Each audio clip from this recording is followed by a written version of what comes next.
that the people's initiative should derive from the people.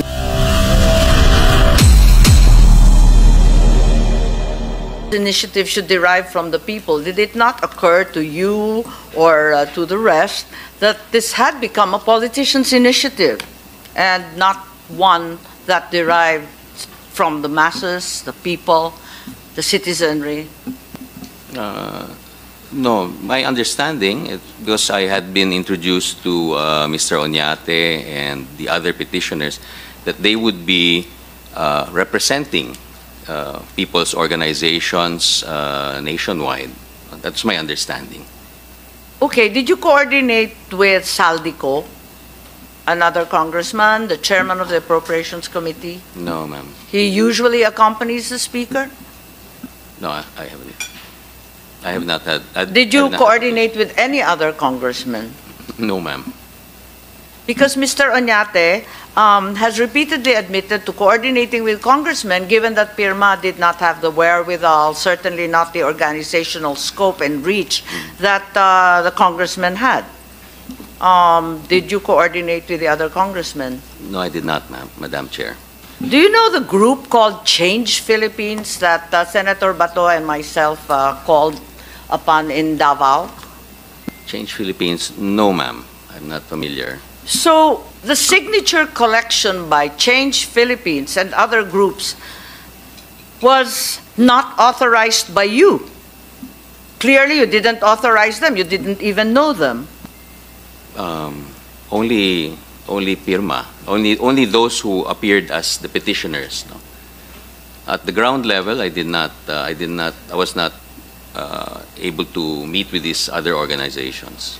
If you didn't know them, why were they authorized to collect signatures on your behalf to file a PI petition? Again, ma'am, I agreed to be a petitioner. My name came out alphabetically in the list of petitioners, and that's why I ended up on the signature sheet. You're a law professor. You know very well that in order for any authorization to be valid, there must be agreement between the person giving the authorization and the person being vested with authority, correct? Correct, Madam Chair. That being the case, how did you provide authorization for all these groups, such as Change Philippines, that you've never met, have not been informed about, and certainly did not authorize to use your name? I just agreed to be part of that list, and that was my agreement to be part as a petitioner. And again, I ended up being the top of the list. Your name appears in all those PI sheets, Luzon, Visayas, and Mindanao. Do you know who drafted the signature sheets? Congressman Garbin. With your full and authority, is that correct? And the PIRMA group. We're so unclear now about PIRMA. Perhaps you can give us a personal name? Sino po nag-draft nito? Kasi kayo ang nakalantad dyan eh.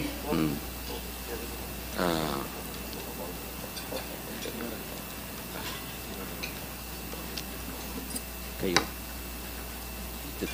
If I may answer, Madam Chair, I remember saying during the last hearing that when I discussed the People's Initiative with a group of Attorney Garbin, he coordinated with Attorney Abad and proceeded on their own.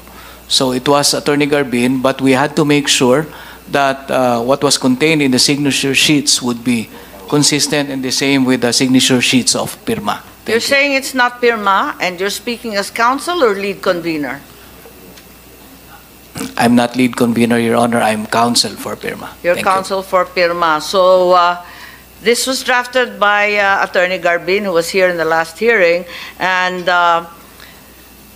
Attorney Abad is in full agreement with what was stated, even if you don't seem entirely clear about the bicameral or unicameral voting procedure. Is that correct? Yes, that's correct, Madam Chair. Who printed them?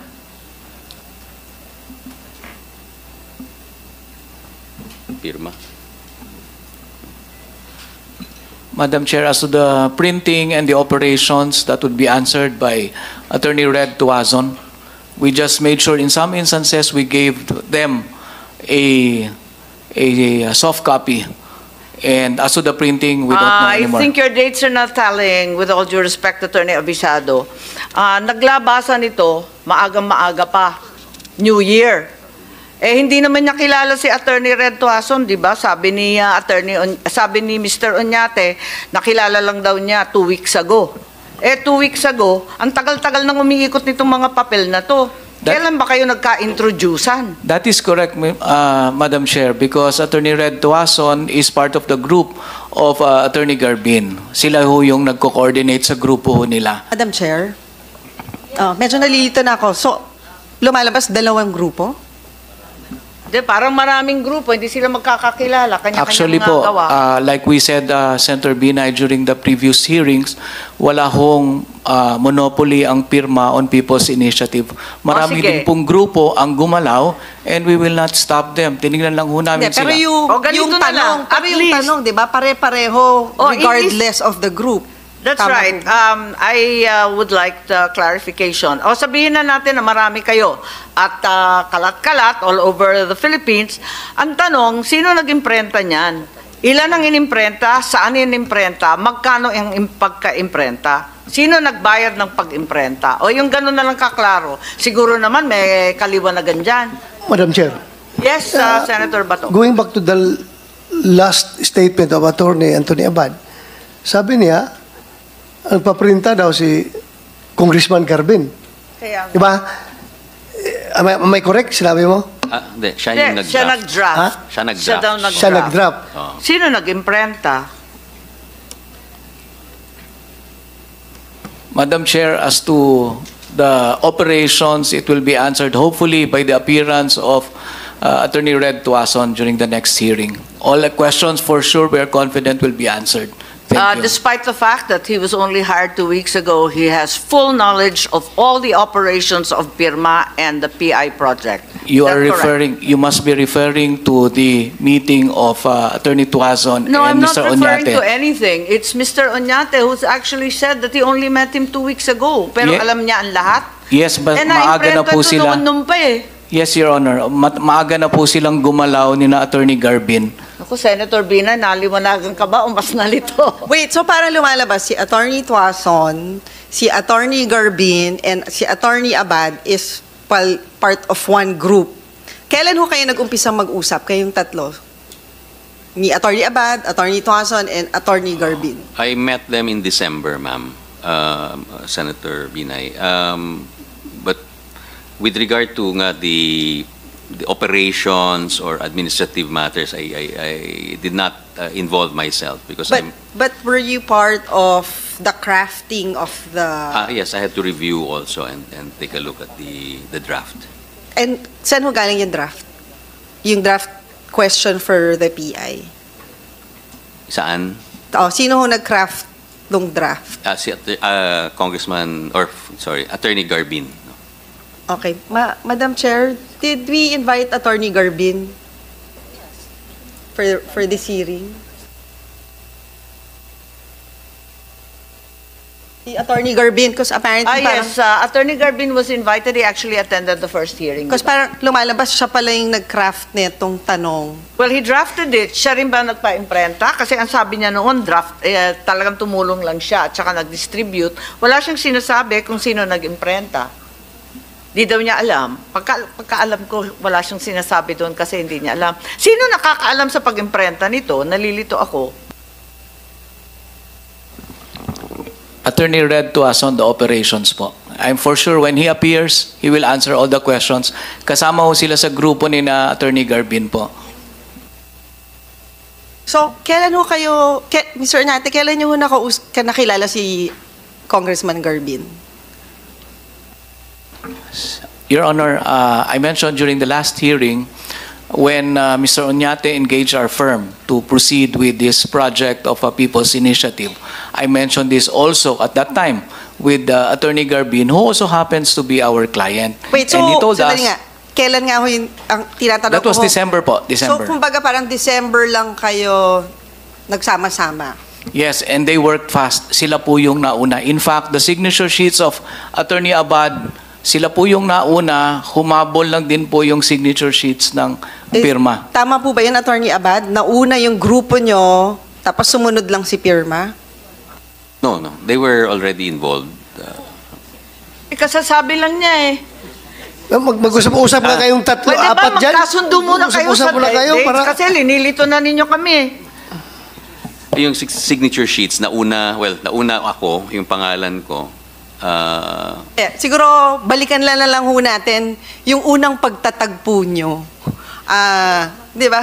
Pang Valentine's Day. Pang Valentine's Day, kasi parang meron kayong love affair dalawa. Kailan ho kayong unang nagkakilala? Sa November.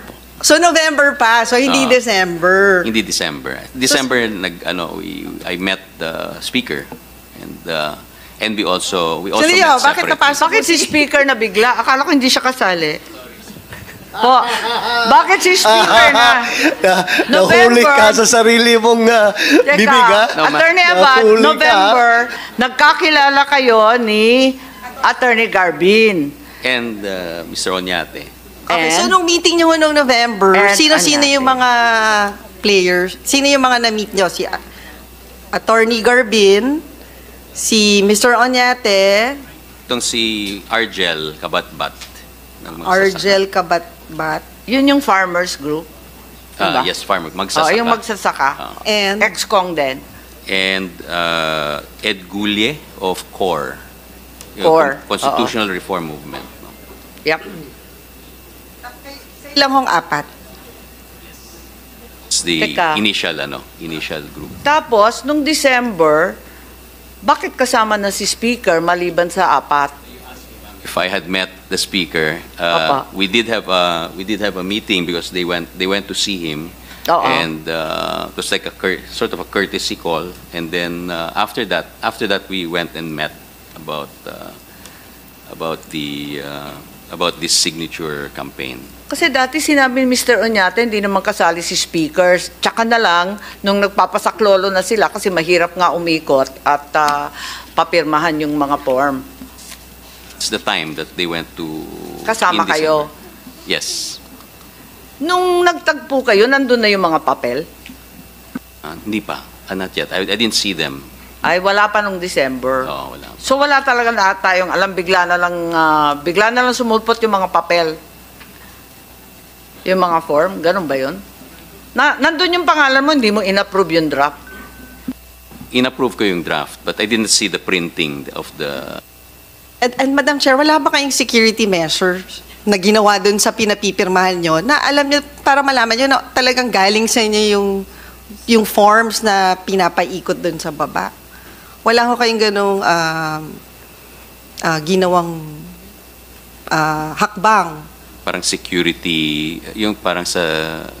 like with money. Na parang may authentication na form 001, 002, tapos may signature yun na, I mean, to say na parang authentic talaga yung bibigay nyo sa COMELEC. Kasi pwede ako magpa-photocopy ngayon neto, di ba? At mag-submit sa COMELEC.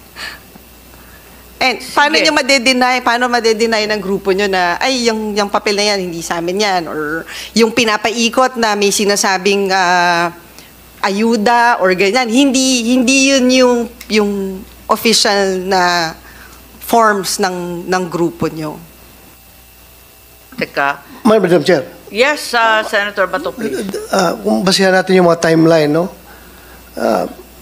I am slowly getting the impression na parang lumalabas na hindi itong pirma ang pumunta sa House leadership para magpatulong sa PI.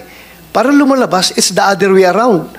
Yung House leadership ay nagpapatulong dito sa pirma para mapapatakbo itong PI.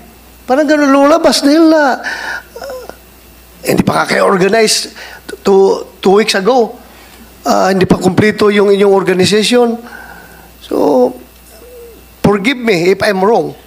Pero that's my impression developing in my mind. Na parang it's the other way around. Hindi ang pirma ang pumunta doon sa House leadership para magpatulong, kundi the other way around.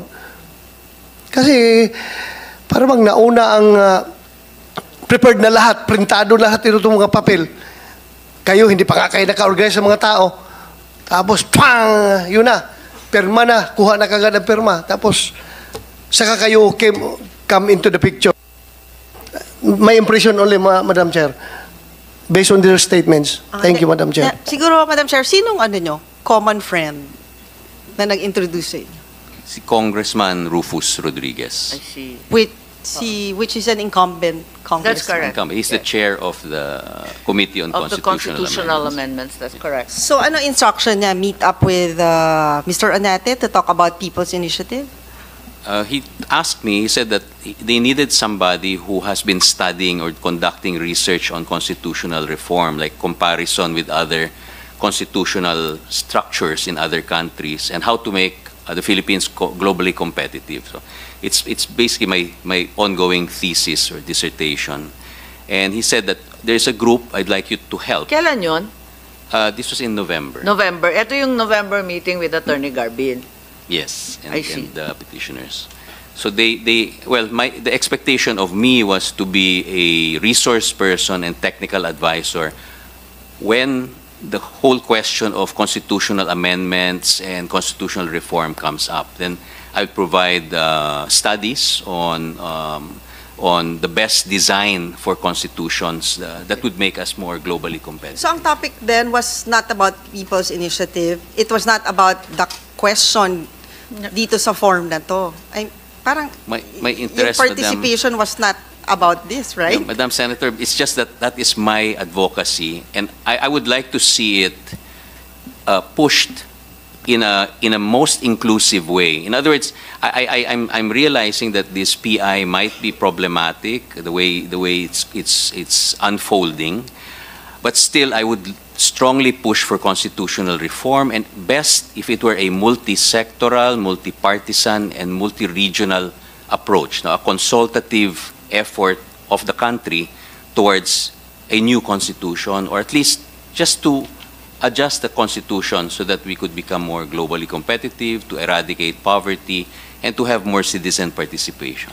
Kaya nga, if I may, Yes, Senator Nancy, kaya nga, kung kayo ang nasa likuran nito, prangkahin ko lang kayo, wrong move lang kayo dito sa ginawa ninyong quiz, itong ginawa ninyong voting. Kinapon nyo kagad kami.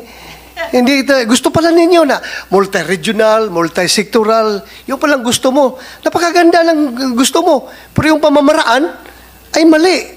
Isipin mo na humampas kagad kayo sa isang malaking roadblock ang Senado dahil from the very start, kinapunan ninyo kami. Tinanggalan nyo kami ng boses. Isipin mo, voting jointly, how can we voice out the 24 of us against 316 of them? So mali yung start ninyo, kaya kayo nagka-problema. Pero kung inayos ninyo yan, ako mismo, I will support. Nagsasabi na ako, noon pa, nag-file nga ako ng economic chacha reform sa noon pa, resolution. You might be getting the support of the Senate kung hindi ninyo kaagad, from the very start pa lang, iba ng intensyon ninyo kinakapunan nyo kaagad kami. Kaya kami nag-react ng gusto. At nabulabog tuloy yung PI ninyo. Di ba? Personally, Madam Chair, on my behalf, and Senator De La Rosa, I apologize the way things have turned out. But my bottom line is really, I just want constitutional reform to happen. And if it can be... In any which way? Well, in fact, it would be great if the Senate, as the sort of the wise men and women of the nation, are the ones taking the lead in really doing a comprehensive review of the Constitution. That would be great. Yes, but we should allow for the people to debate and discuss and be made fully aware of the difference between unicameral and bicameral. I'm not here to defend the Senate, even if I do so, but certainly such a large change cannot be sneaked through this way. Anyway, I would just like, yes. Hindi naman kami talaga mga wise. Mas wise kayo. Dahil nga, kinakapunan nyo kaagad kami from the very start, mas wiser kayo kaysa amin. Mas wise kayo. Thank you.